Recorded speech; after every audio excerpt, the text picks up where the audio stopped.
Hello. By Nspire calculators, you can also graph inequalities. You can delete the equal sign and choose the inequality that you need. Let's try a simple one. And here's our region. Please note that Nspire shades the wanted region. You can also graph more than one inequality. You can also use this symbol.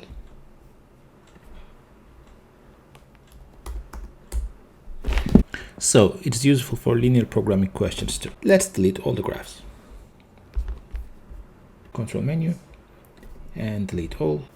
When you press tab, you still have relation option selected. This gives you a chance to draw any relation, including vertical lines or lines in their standard forms like 2x plus 3y equals to 5. And here's our line. However, this option will not be available in the test mode for DP exams. If you need to reset the settings, you can press Menu, Graph Entry, and you can select Function Back. Now you can type equations in slope-intercept form. Let's go to the same menu. In this menu, you can also graph different types of equations, including the slope fields and differential equations, which we will cover later. Thanks for watching. See you at another tutorial.